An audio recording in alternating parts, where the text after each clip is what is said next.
Hey, y'all. Oh, Hello. I'm Jen. and I'm Em, Welcome to In My Haunted Era. a podcast where we talk about ghost stories, urban legends, conspiracy theories, and just ourselves. Just ourselves, too. Yeah. How are you doing since we last saw each other? I am doing well.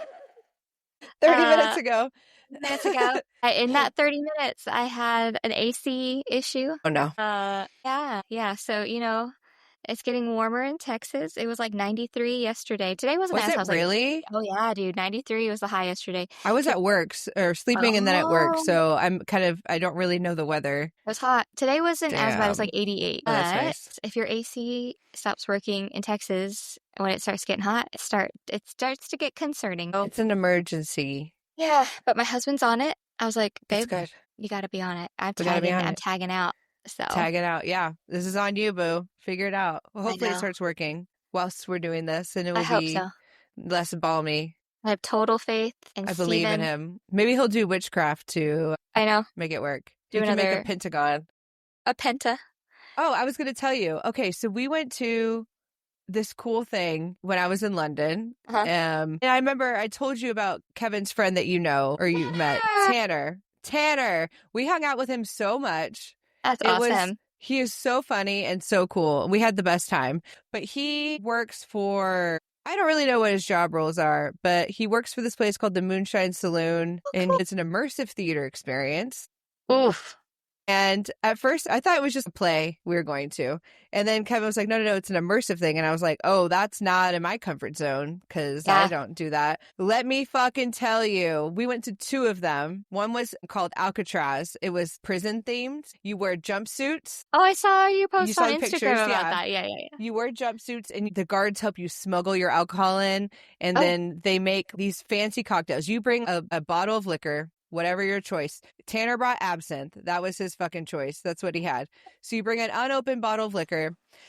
You smuggle it in. We had fake Bibles. Like they find little things for you when you're doing an intake and they like help you smuggle it. It's a part of the thing. That's very and so cool. the whole ploy of the plot of this play was that the warden knew that stuff was going on, that like, people were smuggling things in, but they weren't sure what. So we were having chicken noodle soup and ourselves. So anyways, you give the guards your smuggled goods and they make the best cocktails. You don't tell them what you want.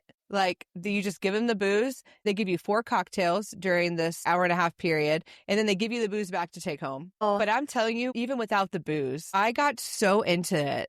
It's It was cool. the funnest thing I've ever done. And I became Big Titty Tina in the prison in there for murder. And we were going to take down the warden. We were going to murder that warden. Like that was it. I was like, we got to kill him. There's no other choice. He's acting a fool. We got to kill him. I got really into it. And then we went to this other one called the Moonshine Saloon, which is a similar premise, but it's Western themed. We got in these for free because of Tanner. But people who, buy tickets, you have the option to buy certain roles within it. So while we were at dinner one night with Tanner was like, oh, I think the deputy is still available. I'm going to make Kevin the deputy. So he was voluntold to be the deputy. And so that was funny. But then when I got there, I was voluntold that I was going to be the mayor. And the mayor had to give a speech because it's voting night. It's election night.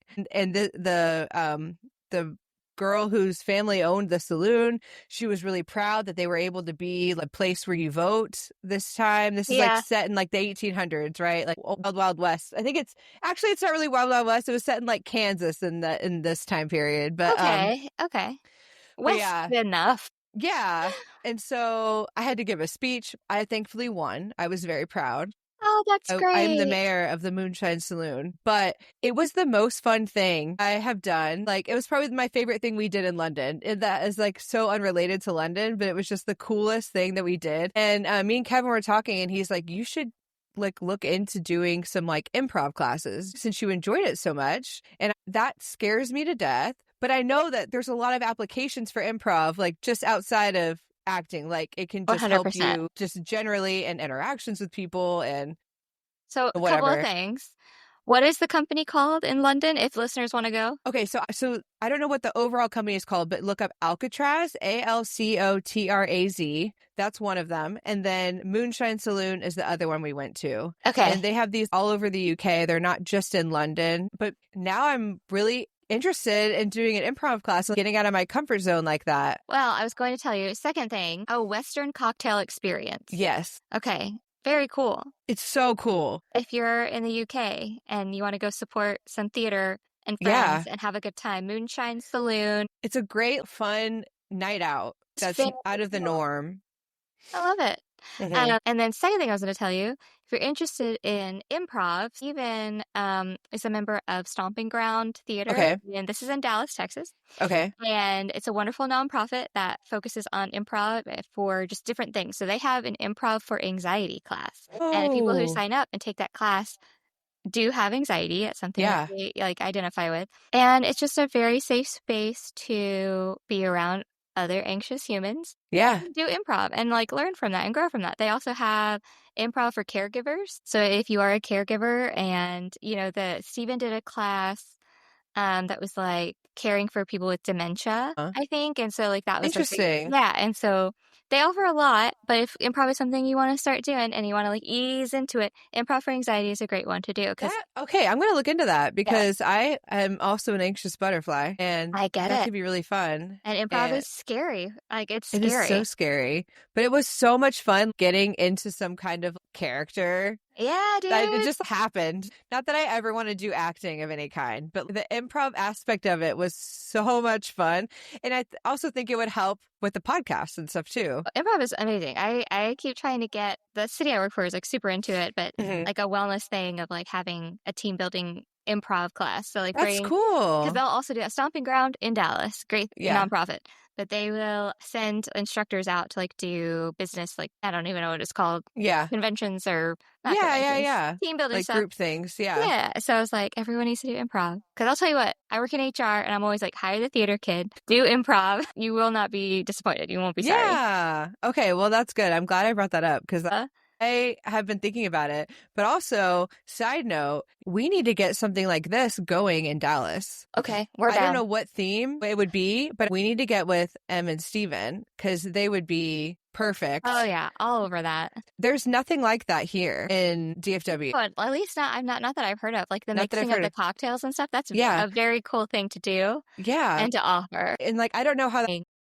It's also very cool that Tanner is brought back into our lore because so we met him when we visited Kevin. He was going to Cal Arts. We met Tanner, and Tanner was obsessed with this woman that he was in classes with, Saskia. And we were hearing all this. So then when you guys met up with him, I of course did my research on social media. He doesn't have one, but Saskia does, and they got married. I was I remember when this little boy was obsessed with her, and I was how cool to have him. I was his story was continued. Yeah.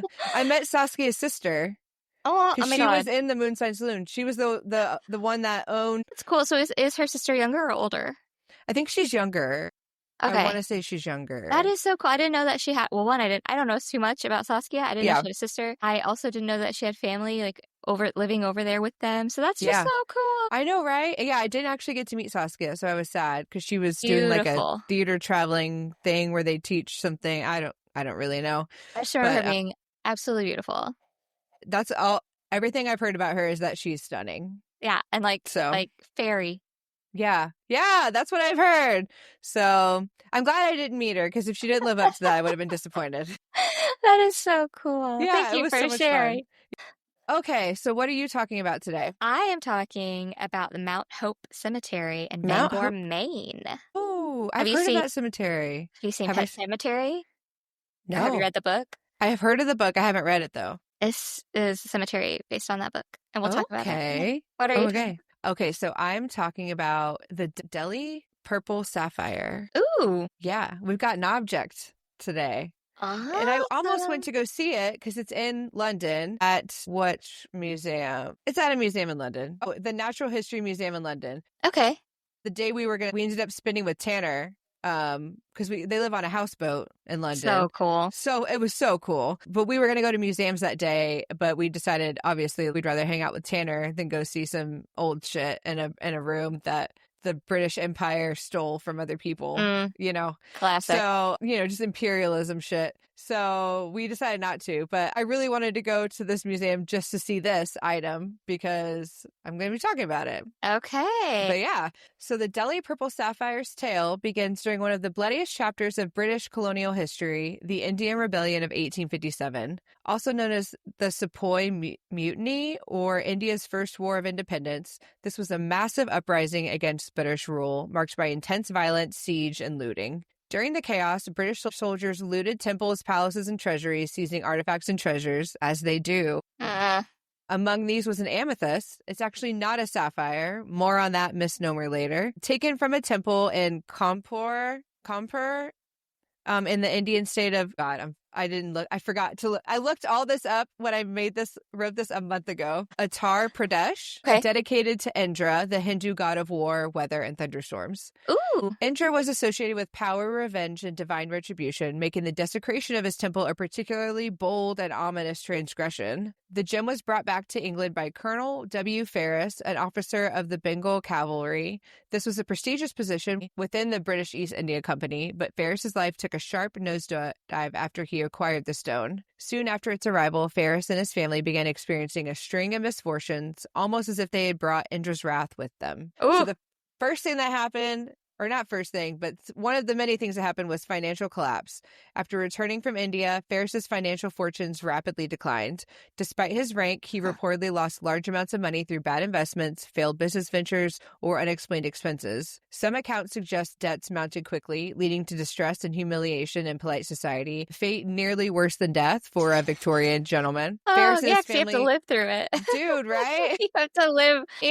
If you're dead, you don't have to hear the shit people talk about. Exactly. But yeah, you got to hear people talking mad shit about you for being a dumbass in business. Yikes. Ferris and his family members also suffered persistent health issues. There are mentions of chronic illness affecting Ferris soon after his return. Though details are unclear, some accounts speak of consumption-like symptoms, possibly tuberculosis or wasting illness. His wife and children also reportedly fell ill, suffering long-term ailments that did not respond to treatment. The gem's possession is also linked with psychological deterioration. Ferris is said to have developed paranoia and melancholy, common descriptors for depression or mental instability in Victorian terms. Reports claim Ferris became withdrawn, believing he was cursed or followed by misfortune, an early recognition of the jewel's alleged power. Although part of me thinks that some of this is likely PTSD, just from somebody who was in war and came back. Just the paranoia and depression that's associated with that. So, but this is a paranormal podcast, so we're going to believe the jewel is cursed. It's cursed. We're suspending disbelief. We're not doctors. We're not doctors. Ferris's son, named none known in most records, then inherited both the gem and the curse. His business dealings failed, and he also faced a deterioration in health and personal tragedy. Some accounts claim he lost his inheritance, possibly due to bad luck or poor choices, and died prematurely, embittered and destitute. It's reported that he gave the stone to a friend who subsequently committed suicide. In an unsettling twist, that friend had willed the stone back to the son, who found the amethyst, returned to him now with a body count to his legend. Oh, Jesus. Yeah.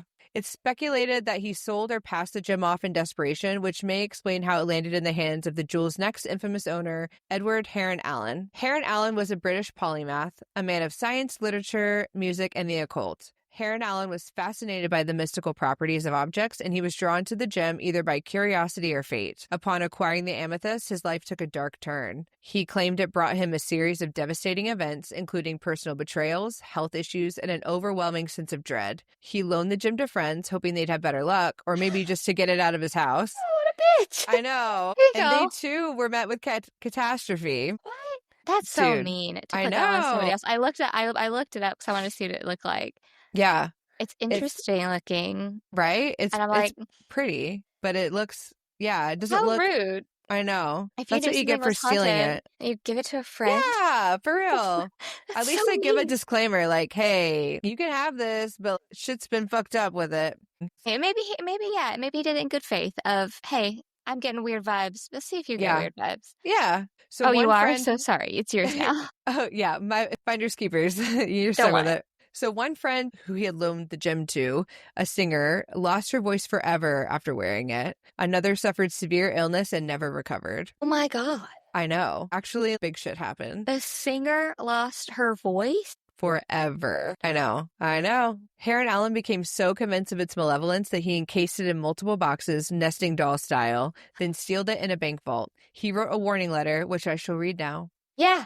I, Edward Heron Allen, do hereby declare that the Delhi Purple Sapphire, which I have in my possession, has been the subject of much misfortune and ill luck. This stone has brought nothing but sorrow, pain, and ruin to all who have touched it or kept it. It has a curse upon it, a stain of blood, and a mark of vengeance. I cannot explain the precise nature of this curse, nor the manner in which it works, but it is indisputable that those who own it shall suffer. For many years I have studied it, and I have seen the dreadful consequences that await those who dare handle it. I have lived in isolation because of it. I have seen men brought to madness, families ruined, lives destroyed. The stone's influence is malignant and unrelenting, and I warn you, whoever reads this, to beware. Do not open the case unless you are prepared to face the consequences, and even then, you may wish to leave it closed. It is not just a stone, it is a thing of malevolence, a relic of ancient wrath. I have sealed it in a series of boxes, and it must remain sealed until 33 years after my death. I don't know why 33. Interesting. Seems like a weird number. I do not wish for anyone to open it before then. It is my final request that it be kept untouched for the rest of my life. It only opened in the distant future. Maybe he just thought he had 33 years left. He said 33 years after his death. Oh, right? You're right. I guess he just wanted to cover all of his bases. Yeah, he was like, should anyone decide did he have kids? I don't know if he had kids. It doesn't really. I'm so interested in this because I know. And has anyone opened it? You'll get there. I'll get there. Should anyone decide to open it, they shall first read this warning and then proceed as they wish, but I will not be held responsible for the consequences that follow. I have suffered enough. May this letter serve as a final plea for mercy from the powers that haunt this accursed jewel. This Victorian goth energy is truly next level. Oh, 100%. 100%. I'm going to start leaving shit like that. My will is going to be weird as hell. Make it weird as hell. Just pick a random object and write a gothic level curse. This is haunted, by warning. The way. Yeah. BT dubs. Don't open it for 47 years after and it's my like death. a Polly Pocket or something. Yeah.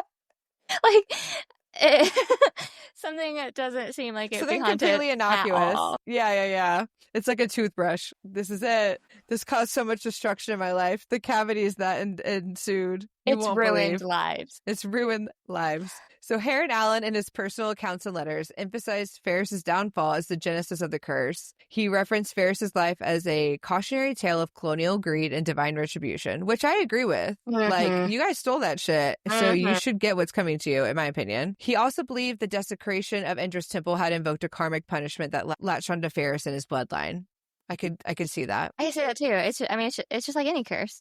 It's generational curse, baby. Exactly. After Heron Allen's death in 1943, his daughter donated the gem to the Natural History. He did have a daughter. Yeah, to the Natural History Museum in London. I don't want it. Yeah, I don't want this shit. Along with his cautionary note, but the museum's staff were spooked. They reportedly suffered strange occurrences, including accidents, illnesses, and a string of bad luck. And so a few things that happened. Upon transporting the gem to the museum, staff reported vehicle breakdowns, delays, and accidents, which some blamed on the gem's malevolent energy. There's that word. Can you say that? Well, yeah, because I'm not reading it. You said it, malevolent. Malevolent. Reading it, different. Malevolent. Because it looks like malevolent. Oh, yeah. You can say it, but you just can't read it, then say it. There were rumors that one of the couriers was injured en route, though records are vague. Several curators who handled or cataloged the gem reportedly experienced unexpected illnesses, sudden family tragedies, or bouts of depression soon after. One senior curator's house was struck by lightning shortly after working with the gem. In London? In London. And an eerie coincidence given the gem's association with Indra, the storm god. So I'm interested in that because I don't hear, does London, is that known for, lightning strikes? So you see that all in New York. You see that with, all of, and tornadoes and all that shit. You don't hear about that in the UK. I'm sure there's lightning. I'm sure, now, but, I'm is it common? I'm sure, with any storm, right? I don't know. Are you Googling it? Yeah, I am. Lightning strikes in London. How likely? 1 in 33 million chance of being struck and murdered on average year. Okay. So the UK, Ireland, and the surrounding waters usually see between 200,000 and 300,000 lightning strikes annually. Okay. I guess that seems common. Yeah, it seems like a normal amount. Tornadoes in London does not happen. Oh, yeah, no, that's not a thing. That's an America thing, right? Yeah. I think because they're like an island, so I don't think that the weather is prone to tornadoes. I'm so into this. I don't know. 2006 London tornado. Oh, there was a tornado. I don't think it's as common. Yeah. I don't think you can roll out weather anywhere, really. That's true. Oh, yeah. It says, yes, tornadoes are surprisingly common in the UK, but they're less intense than those seen in the US. That makes sense. I'm fascinated. Weather is scary, but fascinating. It is. It really is. Very cool. So attempts to publicly display the gem were often delayed or beset by problems. Cases cracked, lighting failed, or exhibit materials went missing. Staff handling the display setup reported dizzy spells, nausea, or a sense of unease while near the gem. Look, I'm getting mad at this gem now. Dude. Chill out. They didn't steal you. You know what? Maybe they should just give the gem back, though. That's my thing. I'm like, just give that shit back. Just give it back. After a string of misfortunes, some staff refused to handle the gem at all, leading to it being permanently housed in the vault room with limited access. It's been reported that newer staff are briefed about the gem's reputation, and some even avoid mentioning it by name. Yeah. Imagine being that powerful. You're like Voldemort. That is like Voldemort. The gem that must not be named. Despite this, cool. It was eventually put on public display, though securely locked in the vault room where rare and precious gems are showcased. The gem was transported via armored car, with museum staff joking, that it needed both security and an exorcist. Dude.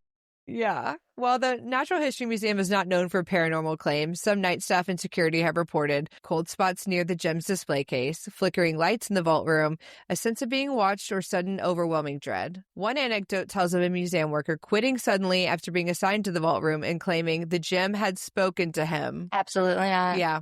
No official record confirms this, but it's a popular story in paranormal circles. I believe it. Yeah. I wonder what it said. What? I wonder what it said. I know. Yeah, he needs to elaborate. The museum doesn't officially acknowledge a curse, but they keep the gem in secure containment, and Hare and Allen's warning letter is sometimes exhibited alongside it.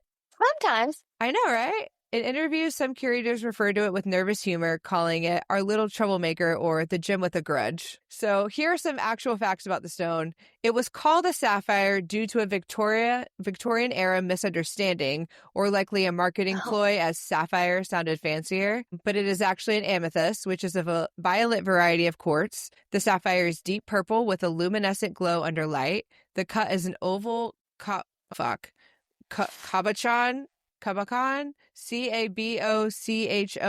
I didn't look up how to pronounce it, but I looked up what that meant, and Google told me it was defined as a precious stone of convex, hemispherical, or oval form, polished but not cut into facets, if that means anything to you. It doesn't. I didn't grow up with money. Yeah, me either. I know cubic zirconia. Yeah, cubic zirconia. I know the cut of my diamond ring for my wedding ring. I think mine's just solitaire. Yeah, mine's an oval. Oh, okay. I just know that it's oval. Yeah, I know. So I don't know fancy things. I don't know fancy things. And a moissanite.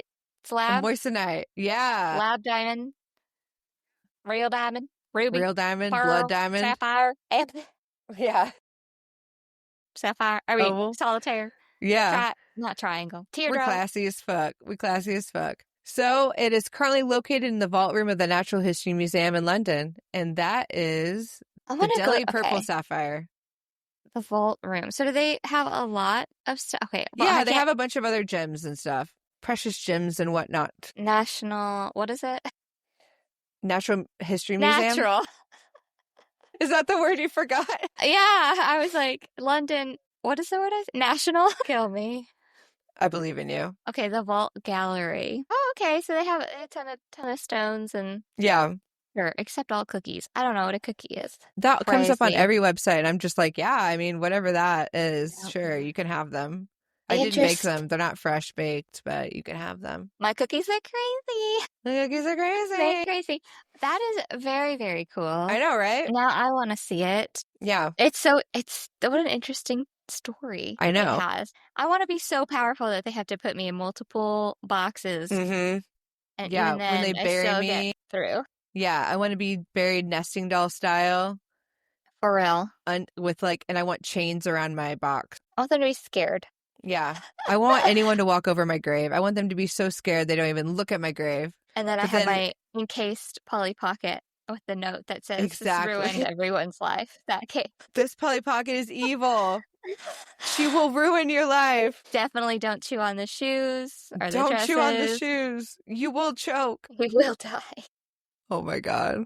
That's so funny. My gosh. It's a good idea. I love that. Thank you so much for sharing that. Of course. Sapphire, amethyst, whatever. Yeah, whatever you want to call it. Spooky. Yeah. So as I said, I'll talk about the Mount Hope Cemetery in Bangor, Maine. Ooh. So it's a historic landmark, and it's also a focal point for numerous ghost stories and paranormal encounters. Of course, cemetery. I didn't realize this was based off of a real place. Well, yeah. So Stephen King. So a lot of I think all of Stephen King's stuff is set in Maine. Yeah. And so the Pet Cemetery, this is like based on, or the Pet Cemetery is based on this cemetery. Gotcha. So that's how so I was cool. like, I love Stephen King, and I know. Yeah. Stephen King is so good. But so visitors and paranormal enthusiasts have reported a variety of unexplained phenomena contributing to the cemetery's reputation as a haunted location. Now, Mount Hope Cemetery in Bangor, Maine. I think it's Bangor. It's spelled Bangor.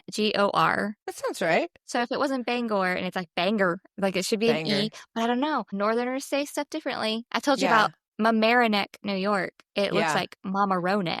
So Mamaroneck, yeah. They love I think Bangor is probably Bangor. Bangor, Maine. Bangor. If you're from Maine, let me know. Let me know. But it stands a testament to 19th century landscape design and community planning. It was established in 1834. It holds the distinction of being the second oldest garden cemetery in the United States. Oh. Following Mount Auburn Cemetery in Cambridge, Massachusetts. Okay. It's just old up there. Everything's old up there. It is old. In the early 1800s. Okay, wait. So how am I supposed to, am I saying it Bangor? Bangor. Or Bangor? Bangor. Or Bangor. Let me just look it up. Let me just say. Let's look it up. I also have a hard time spelling pronunciation of Bangor. Wait, the stress is on the second syllable. It's not pronounced Bangor or Banga. So it's Banga. Banga? It's not Banga. Or Bangor. Okay, I'm going to say Bangor. Also, the guy who was doing it was not American. That makes a difference. Or we're going to say Bangor. Okay, Bangor. Bangor it is. So, in the early 80s, Bangor experienced rapid growth primarily due to the booming lumber industry. This expansion led to overcrowding in existing urban cemeteries, which seemed to be a theme. Every, cemetery that we've talked about or thing close to a cemetery is just, hey, too many people have died. It's overcrowded. I'm like, okay, there's too many people in general. Promoting local citizens to seek a more suitable and aesthetically pleasing resting place for their deceased. Aesthetically pleasing? Aesthetically pleasing. For fuck's sake, just put them in the ground. They want a bench by a tree overlooking, I don't know. I don't want to be buried. I don't want to be buried. I want to go to the body farm, like we've discussed. Oh, yeah, you said that. It was inspired by the garden cemetery movement, which emphasized a park-like setting, bench, tree, combining natural beauty with burial sites. The Bangor Horticulture Society spearheaded the creation of Mount Hope Cemetery. Okay. The cemetery was designed by architect Charles G. Bryant in 1834. The same year, Bangor was incorporated as a city. So the initial land purchase consisted of 50 acres from Lot 27 situated along State Street, then known as County Road. Everyone has a county road. Everybody does. And there's another Penobscot River. I love it. Yeah. Approximately 12 acres were designated for horticulture activities, while the remaining land was allocated for burial purposes. So out of the 50 acres, 12 were designated for other activities. The rest were for bodies. Jesus Christ, how many were dying? Everybody. That's insane. Mount Hope Cemetery was meticulously planned to reflect the Romantic era landscape design principles. The grounds featured rolling hills, winding pathways, ponds, and a diverse array of plantings, creating a serene environment for both the living and the deceased. Just put them in the ground. This design does not only provide a dignified resting place, but also offered a tranquil retreat for visitors, aligning with the garden cemetery movement's philosophy of integrating nature and art. So I guess at that point, all the dead bodies are just nature? Or I guess so. Yeah. If they're art, just start stuffing them and putting them in positions. And then the cemetery was officially consecrated on July 21st, 1836. Following its establishment, the Mount Hope Cemetery Corporation undertook efforts to enhance the landscape because it wasn't enhanced enough, incorporating walkways, gardens, bridges, and ponds. That money could be used elsewhere. Yep, I agree. These improvements solidified Mount Hope's status as a premier garden cemetery and contributed to its listing on the National Register of Historic Places. This they did all this work and it paid off. Sure. It paid off. But at what cost? And I'll tell you what, people take their cemetery shit for real. The city I work Really? for has like a very special cemetery. It's very exclusive. It's very much like, and we get calls of like, I'm visiting the grave and the lawn is half an inch too like high. It needs to be cut. Or, I mean, just like crazy shit. Where's this? Where you work? We have like a city cemetery, and like we get mad calls about, the grass being too high, or like, hey, there are raccoons. And I'm like, well, it's outside. It's nature. It's outside. Anyway. What the fuck? And I get it. It's your family. I get it. I guess. Throughout its history, Mount Hope Cemetery has served as the final resting place for many of Bangor's prominent citizens, including politicians, business leaders, and cultural figures. Notably, it is the burial site of Hannibal Hamlin, the 15th Vice President of the United States under Abraham Lincoln. I have never heard of that person in my life. I saw Hannibal and only knew of Hannibal Lecter. That's what I thought of immediately. I was like, oh, Hannibal Lecter. Okay. This was the Vice President of our United States, Hannibal Hamlin. Wow. Just really unimportant. The cemetery's enduring beauty and historical importance continue to make it a place of reflection and remembrance for the community. It reflects a pivotal moment in Bangor's history, showcasing the community's commitment to thoughtful urban planning and the integration of natural landscapes into civic spaces. So, Hannibal Hamlin, or 1809 to 1891, was a significant figure in American politics. Like I said, we didn't know who that was. We don't know. Serving as 15th Vice President of the United States under President Abraham Lincoln. He's born on... well, maybe that's why, because it was fucking Abraham Lincoln was his running mate. Ain't nobody talk... I've never heard that man's name in my whole fucking life. But Abraham Lincoln was so prominent. No wonder. He was just a little in his shadow. He was born on August 27th, 1809, in Paris, Maine. Hamlin's political career spans several decades. He served as a U.S. representative, U.S. senator, and the 26th governor of Maine. So it's just basically being like, also he was a strong advocate to abolish slavery. So, okay, well, he's a good guy. Wait, what up, so Hamlin? Did he become president when Abraham Lincoln was assassinated? That's a very good question. It doesn't say. It doesn't say. Yeah. Because I'm assuming so. He would have to be sworn in. That's how it works, right? He passed away on July 4th. 1891. He's so 81 patriotic. Now. I know, he's 81. Wow, he lived a long time for that time period. Yeah, but he's buried there still. Wow, round away. Al Brandy, he's a notorious American bank robber during the 1930s. He was born in 1910 in Indiana. He led the Brady Gang, which was involved in a series of robberies and murders across the Midwest. Brady's criminal activities made him one of the FBI's most wanted men. Oh, yeah. Get it. And then in October 1937, you said get it, I was like, hot. That's terrible. Brady and his gang traveled to Bangor, Maine to purchase firearms, unaware that the FBI was tracking them. Then on October 12th, 1937, a shootout ensued in downtown Bangor between the Brady gang and FBI agents. I just keep thinking of Brady Bunch. I know. So you hear the Brady gang, and I'm like, those crazy kids. Those crazy kids.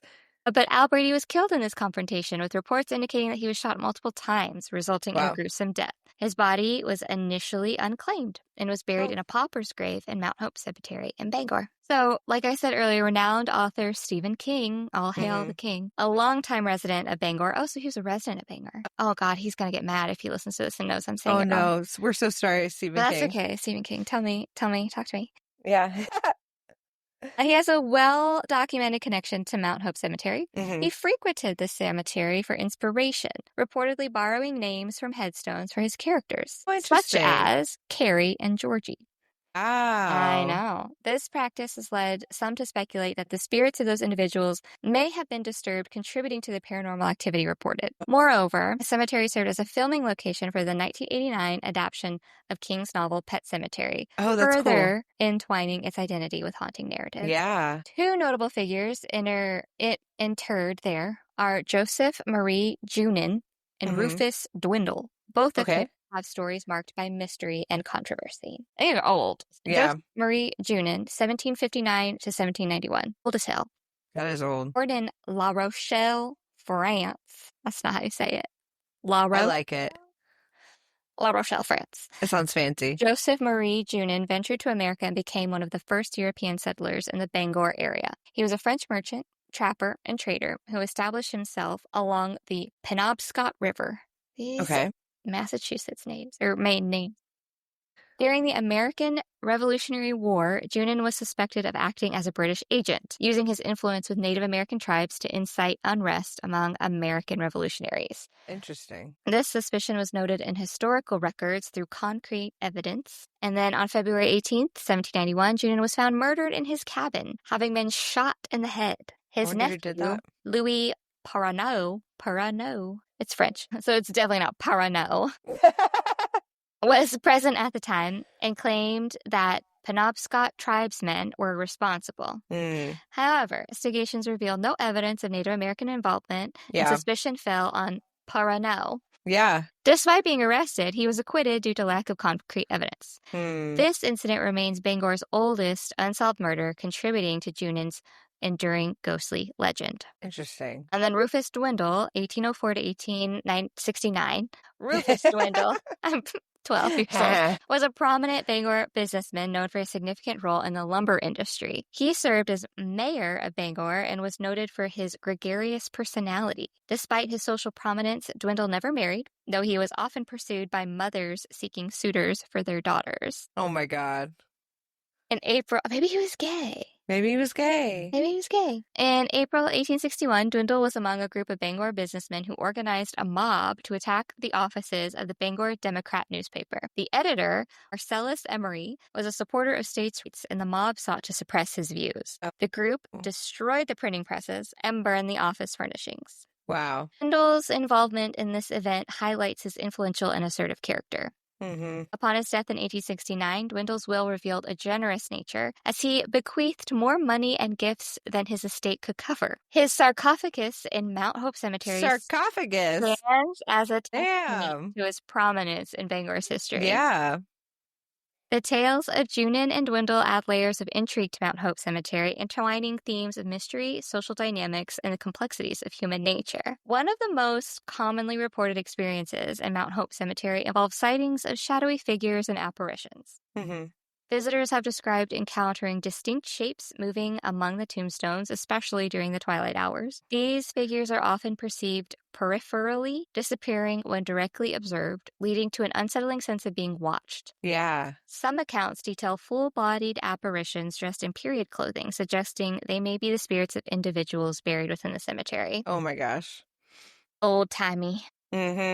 Beyond visual sightings, many visitors have reported experiencing sudden drops in temperature, an overwhelming sense of unease, and the feeling of being touched by unseen hands. And this is outside.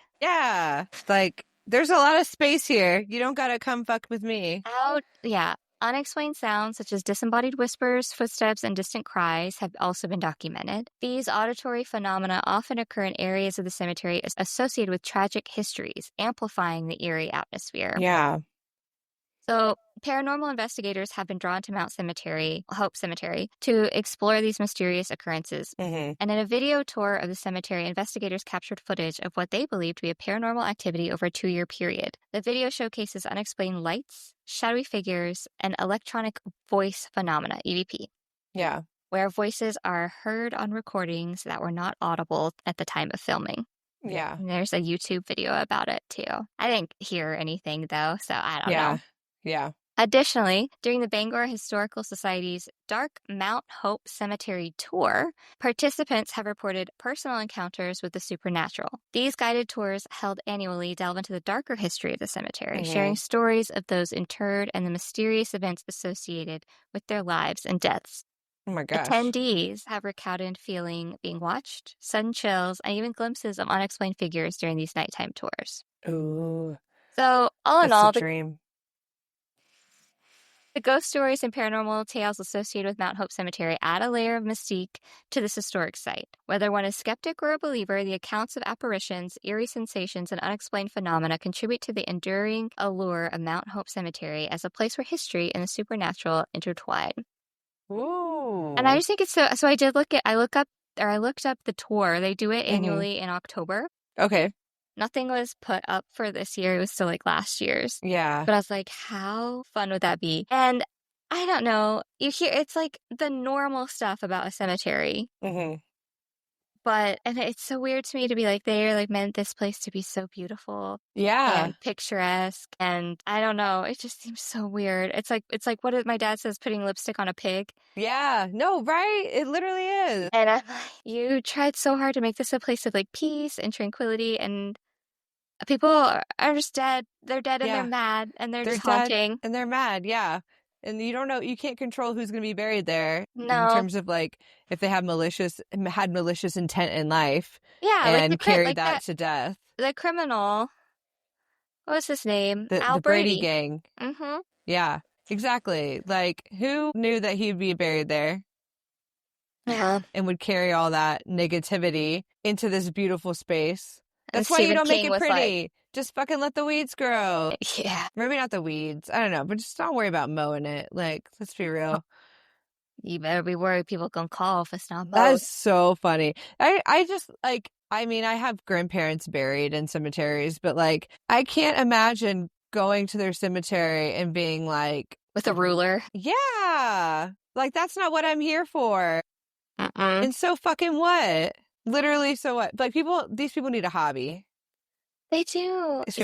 People need a hobby. I know we have family members buried in cemeteries. I have never visited. Like, we don't do that. No, I've only visited my one family member one time. My grandmother, I visited because we were in the area and I had never visited before, and I was really close with her. And my grandpa was buried there too. So I guess I visited him too. They were buried next to each other.